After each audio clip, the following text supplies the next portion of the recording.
مسلم ریاست کے تمام اداروں اور اقدامات میں حاکمیت الہیہ کو جاری و ساری ہونا چاہیے۔ سوال نمبر 10، اسلامی ریاست میں غیر مسلموں کے کوئی سے 2 حقوق بیان کرے۔ جواب نمبر 1، اسلامی ریاست نے غیر مسلموں کو جان، مال اور عزت کے تحفظ کے علاوہ بے شمار حقوق دیے ہیں۔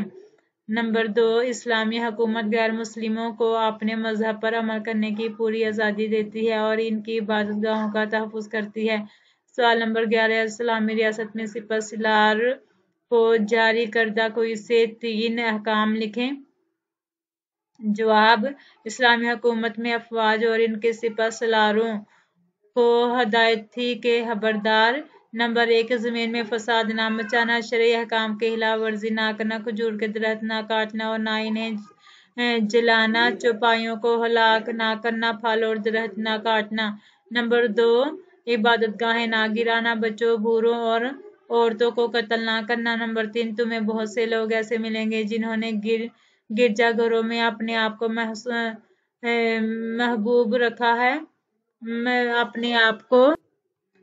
جنہوں نے گرجا گھروں میں اپنے آپ کو محبوس کر رکھا ہے اور دنیا سے ان کا کوئی تعلق ہے، انہیں ان کے حال پہ چھوڑ دینا۔ سوال نمبر 12، مملکت متحدہ پاکستان کو ہم کیسے ایک اسلامی فلاحی ریاست بنا سکتے ہیں؟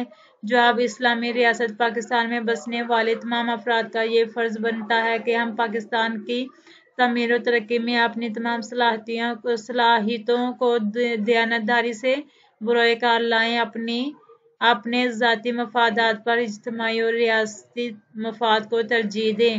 سوال نمبر 13، جہاد کے لفظی معنی کیا ہیں؟ جواب، جہاد کے معنی ہے کوشش کرنا۔ شریعت میں جہاد سے مراد اللہ تعالیٰ کے دین کی سربلندی کے لیے جان و مال کو وقف کر دینا ہے۔ سوال نمبر 14، جہاد کا مقصد کیا ہے؟ جواب، جہاد کا مقصد معاشرے میں امن و سلامتی کا قیام اور مظلوموں کی مدد ہے۔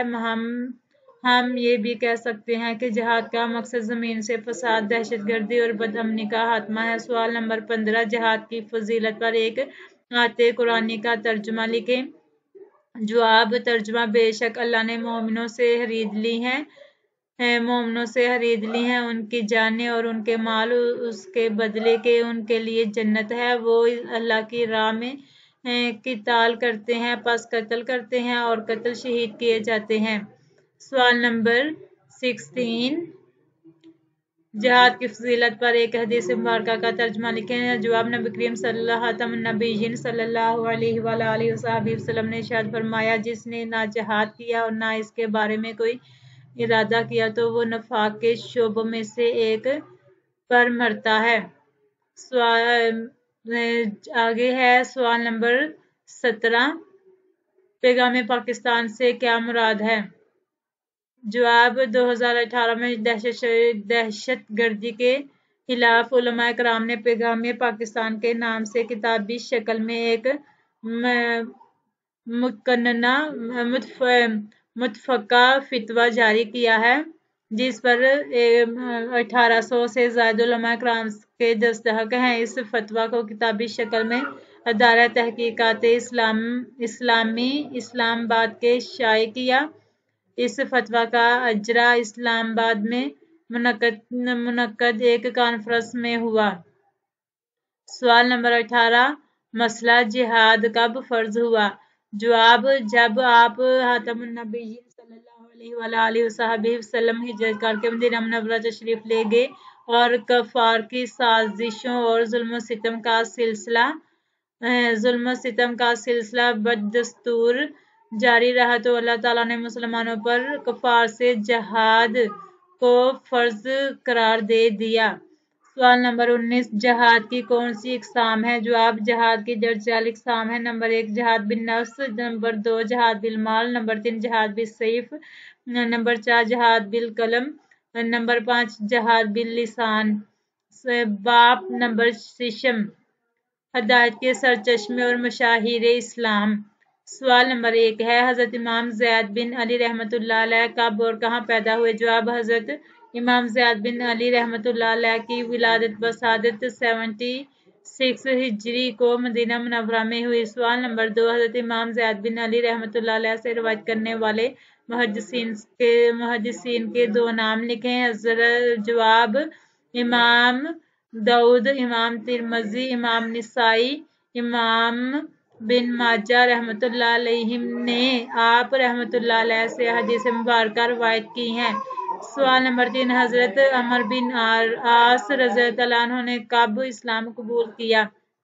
جواب: حضرت عمرو بن عاص رضی اللہ عنہ نے فتح مکہ سے پہلے 8 ہجری میں حضرت عثمان بن ابی طلحہ رضی اللہ عنہ اور حضرت خالد بن ولید رضی اللہ عنہ کے ہمراہ بارگاہ رسالت خاتم النبیین صلی اللہ علیہ وآلہ وسلم میں حاضر ہو کر اسلام قبول کیا۔ سوال نمبر 4، حضرت عمرو بن عاص رضی اللہ عنہ کے کوئی سے 2 نمایاں اوصاف بیان کریں۔ جواب نمبر 1، حضرت عمرو بن عاص رضی اللہ عنہ نے 2 سال کے مختصر عرصے میں مصر جیسا بڑا ملک فتح کر کے اپنی شجاعت و دلیری اور جنگی قیادت کا لوہا منوایا۔ نمبر 2، حضرت عمرو بن عاص رضی اللہ عنہ کے حسن سلوک سے متاثر ہو کر مصریوں کی بڑی تعداد نے اسلام قبول کیا۔ سوال نمبر 5، حضرت عمرو بن عاص رضی اللہ عنہ نے کون سے 2 شہر فتح کیے؟ جواب: حضرت عمرو بن عاص رضی اللہ عنہ نے مصر کی سرحد میں داخل ہو کر سب سے پہلے عریش اور اس کے بعد فرسا اور بلبس وغیرہ کے شہر فتح کیے۔ سوال نمبر 6، حضرت جابر بن عبداللہ رضی اللہ عنہ کے نمایاں اوصاف تحریر کریں۔ جواب: آپ رضی اللہ عنہ نہایت استقامت والے، جوش، ایمانی جرأت، اظہار حق، امر بالمعروف اور اتباع سنت اور اعلیٰ اخلاق کی خوبیوں پر فائز تھے۔ آپ رضی اللہ عنہ نے غزوات نبوی میں بڑی دلیری اور ثابت قدمی کا مظاہرہ کیا۔ سوال نمبر 7، حضرت جابر بن عبداللہ رضی اللہ عنہ کا نام اور کنیت کیا ہے؟ جواب: حضرت جابر بن عبداللہ رضی اللہ عنہ کی کنیت ابو عبداللہ ہے۔ سوال نمبر 8، حضرت جابر رضی اللہ عنہ نے کتنے غزوات میں آپ خاتم النبیین صلی اللہ علیہ وآلہ وسلم کے ساتھ شرکت فرمائی؟ جواب: آپ رضی اللہ عنہ نے 19 غزوات میں آپ خاتم النبیین صلی اللہ علیہ وآلہ وسلم کے ساتھ شرکت فرمائی۔ سوال نمبر 9، حضرت انس بن مالک رضی اللہ عنہ کا مختصر تعارف بیان کریں۔ جواب: حضرت انس بن مالک رضی اللہ عنہ کا نام انس، کنیت ابو حمزہ اور لقب خاتم النبیین صلی اللہ علیہ وآلہ وسلم ہے۔ آپ رضی اللہ عنہ کی والدہ حضرت ام سلیم رضی اللہ عنہما ہیں۔ آپ رضی اللہ عنہ کا تعلق بنو نجار سے تھا جو انصار مدینہ کا ایک معزز قبیلہ تھا۔ سوال نمبر 10، حضرت انس بن مالک رضی اللہ عنہ نے کتنے سال نبی کریم خاتم النبیین صلی اللہ علیہ وآلہ وسلم کی خدمت کی؟ جواب: حضرت انس رضی اللہ عنہ نے نبی کریم خاتم النبیین صلی اللہ علیہ وآلہ وسلم کی وفات تک اپنے فرض کو نہایت احسن انداز سے انجام دیا۔ آپ کم و بیش 10 برس نبی کریم خاتم النبیین صلی اللہ علیہ وآلہ وسلم کی خدمت میں رہے اور آپ کو ہمیشہ اس شرف پر ناز رہا۔ سوال نمبر 11، نبی کریم خاتم النبیین صلی اللہ علیہ وآلہ وسلم کی بارگاہ میں حاضری کے حوالے سے حضرت انس بن مالک رضی اللہ عنہ کا کیا معمول تھا؟ جواب: حضرت انس بن مالک رضی اللہ عنہ کا معمول تھا کہ فجر کی نماز سے پہلے در اقدس پر حاضر ہو جاتے اور دوپہر کو اپنے گھر واپس آتے، ظہر کے وقت پھر حاضر ہوتے اور عصر تک رہتے، نماز عصر پڑھ کر اپنے گھر کا رخ کرتے۔ سوال نمبر 12، نبی کریم خاتم النبیین صلی اللہ علیہ وآلہ وسلم نے حضرت انس بن مالک رضی اللہ عنہ کے لیے کیا دعا فرمائی؟ جواب: اللہ تعالیٰ نے حضرت انس بن مالک رضی اللہ عنہ کو کثیر اولاد سے نوازا تھا اور یہ نبی کریم خاتم النبیین صلی اللہ علیہ وسلم کی دعا کا اثر تھا۔ سوال نمبر 13، حضرت انس بن مالک رضی اللہ عنہ کی چند صفات بیان کریں۔ جواب: حضرت انس بن مالک رضی اللہ عنہ ملنسار اور صبر و استقامت والے تھے۔ گفتگو کو بہت سادہ اور راست گوئی سے فرماتے تھے، جو ہر فقرہ 3 بار دہراتے، کسی کے گھر تشریف لے جاتے تو 3 بار اجازت طلب کرتے اور انتہائی سادہ کھانا تناول فرماتے تھے۔ سوال نمبر 14، حضرت انس بن مالک رضی اللہ عنہ نے کس لقب سے شہرت پائی؟ جواب: آپ رضی اللہ عنہ نے خادم رسول خاتم النبیین صلی اللہ علیہ وآلہ وسلم کے لقب سے شہرت پائی۔ سوال نمبر 15، حضرت ام ایمن رضی اللہ عنہما کی اسلام کے لیے 2 خدمات بیان کریں۔ جواب: حضرت ام ایمن رضی اللہ عنہ نے حبشہ کی طرف ہجرت کی۔ ہجرت کے بعد مدینہ منورہ واپس آئے تو غزوہ احد میں شرکت کی۔ اس موقع پر وہ لوگوں کو پانی پلاتی اور زخمیوں کی تیمارداری کرتی تھیں۔ غزوہ خیبر میں بھی شریک ہوئیں۔ سوال نمبر 16، حضرت ام عمارہ رضی اللہ عنہما کا نام کیا تھا اور آپ کا تعلق کس قبیلہ سے تھا؟ جواب: حضرت ام عمارہ رضی اللہ عنہا کا نام نصیبہ اور کنیت ام عمارہ تھی۔ آپ رضی اللہ عنہا کا تعلق قبیلہ بنو نجار سے تھا۔ سوال نمبر 17، حضرت اسماء رضی اللہ عنہا نے نمایاں اوصاف بیان کریں۔ جواب: حضرت اسماء رضی اللہ عنہا نیک طبع خاتون تھیں۔ حق گوئی ان کا خاص شعار تھا۔ نہایت صابرہ تھی۔ حجاج بن یوسف جیسے ظالم اور جابر کے سامنے وہ حق گوئی سے کام لیتی تھیں۔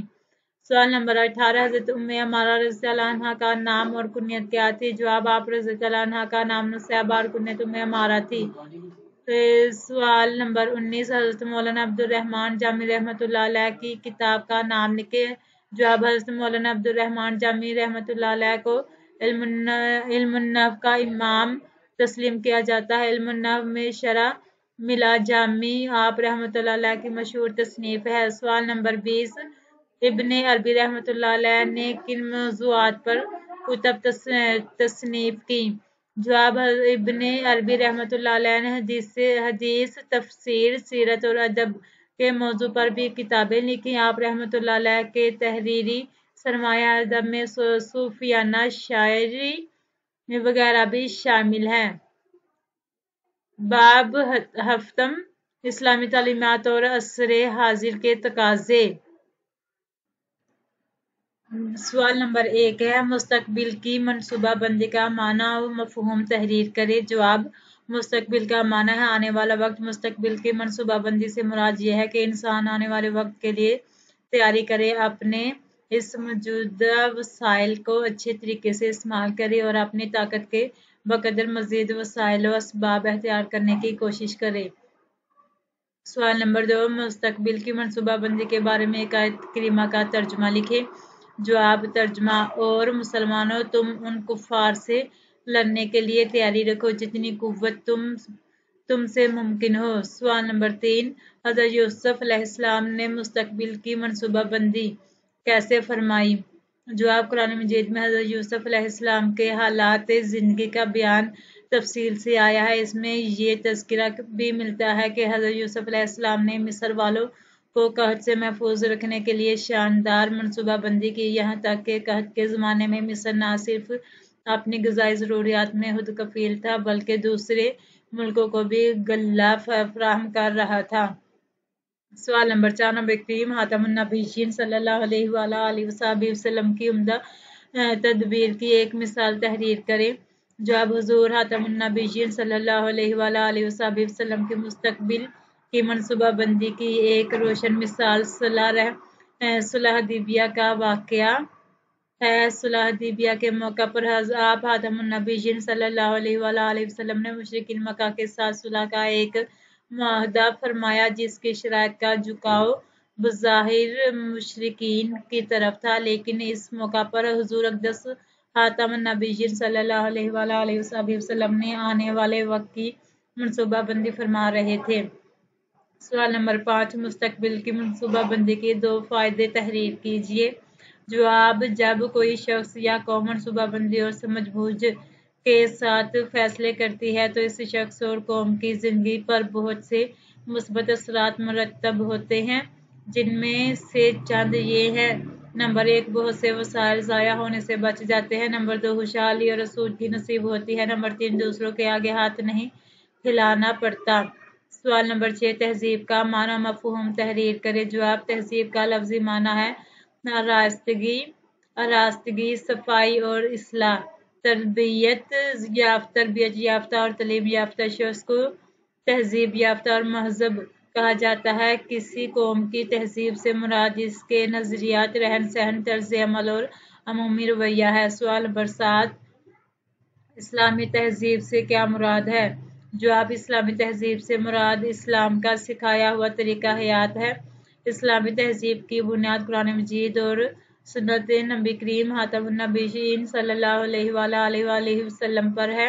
نبی کریم خاتم النبیین صلی اللہ علیہ وآلہ وسلم کی سیرت سے معلوم ہوتا ہے کہ مسلمان معاشرہ اپنی ایک خاص پہچان اور اپنا خاص تشخص رکھتا ہے۔ سوال نمبر 8، اسلامی تہذیب میں احترام رسالت مآب خاتم النبیین صلی اللہ علیہ وآلہ وسلم کا کیا مقام ہے؟ جواب، اسلامی تہذیب کا نمایاں ترین وصف یہ ہے کہ اس میں حضور نبی کریم خاتم النبیین صلی اللہ علیہ وآلہ وسلم کو مرکز و محور کی حیثیت حاصل ہے۔ امت مسلمہ کی شناخت نسبت رسالت مآب خاتم النبیین صلی اللہ علیہ وآلہ وسلم سے ہی وابستہ ہے۔ آج کے لیے اتنا ہی۔ یہ ہمارا شارٹ سوالات کا سلسلہ مکمل ہوا۔ حاضر ہوتے ہیں اگلی کلاس میں اگلے سبق کے ساتھ۔ اللہ حافظ، دعاؤں میں یاد رکھیے گا۔